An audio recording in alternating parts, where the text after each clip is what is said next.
Et bienvenue à toi dans cette deuxième vidéo consacrée au triangle du gagnant. Avant de te parler de ce triangle, j'imagine que tu connais le triangle dramatique de Karpman. Tu sais, c'est ces rôles que l'on prend suivant la situation. Il y a la victime, le persécuteur, le sauveur. Et pourquoi je te parle du triangle dramatique de Karpman? Car j'ai fait une série de vidéos à ce sujet, je te mets le lien ici. Car aujourd'hui, ce n'est pas exactement le thème de la vidéo, mais pas loin. Rentrer dans le triangle dramatique de Karpman est quelque chose qui nous arrive à tous.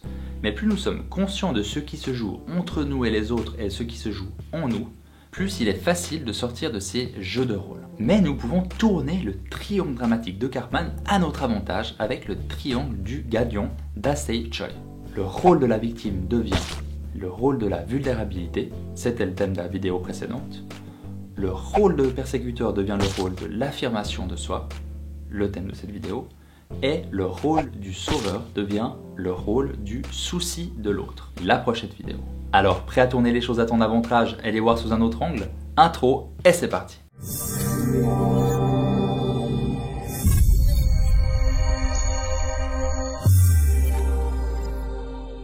Alors, avant de passer au triangle de Choi à proprement parler, je vais juste reposer quelques principes fondamentaux sur le triangle dramatique de Karpman. 1. On joue de manière inconsciente, ça veut dire on va prendre une position dans le triangle, on va endosser un rôle, mais sans vraiment se rendre compte. On va pas se dire, ah bah là je vais jouer le rôle de la victime, là je vais jouer le rôle du persécuteur. Non, ça se fait vraiment de manière inconsciente. 2, on a tous un rôle préférentiel, suivant notre histoire de vie, suivant nos expériences, suivant nos schémas. 3, lorsqu'on est dans le triangle dramatique de Karpman, on change de rôle. Ça veut dire que même si on a un rôle préférentiel, on va tourner dans le triangle. On va être persécuteur, après on peut passer victime, après on peut passer sauveur. Même si c'est deux personnes qui jouent ensemble, elles vont changer de rôle comme ça. Ce n'est pas figé.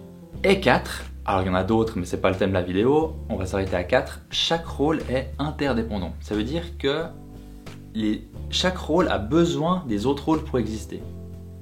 Une victime, s'il n'y a pas de persécuteur, il n'y a plus de victime parce qu'elle se fait persécuter par personne donc elle n'est pas victimisée. Un sauveur, s'il n'a pas de victime à sauver, il n'a pas lieu d'être, etc. Les rôles sont interdépendants.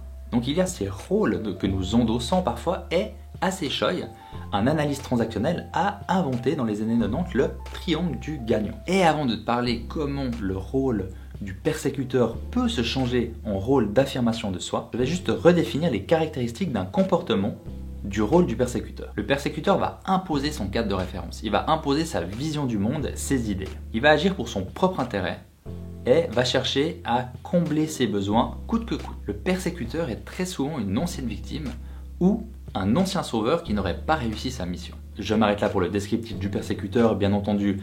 J'ai fait la vidéo, je t'ai donné le lien au début où j'en parle beaucoup plus longtemps, mais voilà, c'était juste pour repréciser les caractéristiques du comportement. Donc le triangle du gagnant, et plus précisément le rôle de l'affirmation de soi, serait une des portes de sortie pour sortir de ce rôle de persécuteur. Dans le rôle de l'affirmation de soi, la personne est aussi investie à satisfaire ses propres besoins, mais va le faire de manière différente. La personne, en conscience, peut décider d'affirmer son point de vue, de répondre à ses propres besoins, de défendre ses droits et ses intérêts. Mais dans la négociation et surtout dans la résolution de problèmes. En rentrant dans ce rôle de l'affirmation de soi, la personne va apprendre à donner son avis, à proposer une vision du monde différente et proposer une nouvelle façon de faire. Elle ne sera plus dans une démarche de punition et sera prête à, elle, changer pour satisfaire certains besoins et non pas changer les autres. Mais pour procéder à ce magnifique changement, il va falloir bosser un peu. Peut-être que tu as l'impression que parfois tu prends ce rôle de persécuteur, que ce soit sur ton lieu de travail, que ce soit dans ta vie privée, avec tes amis.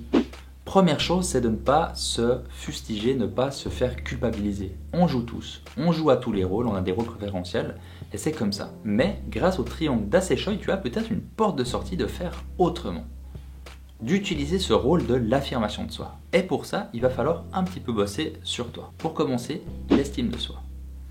Augmenter son estime de soi va faire diminuer ta peur de l'autre. Et donc, tu n'auras plus besoin de lui crier dessus pour te faire entendre. La capacité à fixer des limites et à dire non te permettra de faire des demandes plus élégantes, on va dire, et non pas des critiques brutales. Développer ton empathie bienveillante pour laisser une place à l'autre dans les interactions. Et tu peux aussi réfléchir sur ta vulnérabilité dans le but d'accepter et partager avec amabilité tes propres difficultés. Tout un programme! Comme d'habitude, ce sont des pistes de réflexion. il y a beaucoup, peut-être là-dedans, il y a quelque chose qui va te parler, alors tu peux commencer à te renseigner sur le sujet, essayer de voir comment tu peux faire différemment, comment ça se passe sur toi quand tu adoptes d'autres comportements, et peut-être que ce résultat te permettra de moins endosser le rôle du persécuteur, mais plus le rôle de l'affirmation de soi. Prochaine vidéo, le rôle du sauveur, qui deviendra le rôle du souci de l'autre. D'ici là, je te souhaite une bonne connaissance de toi-même, je te dis à bientôt, bye bye!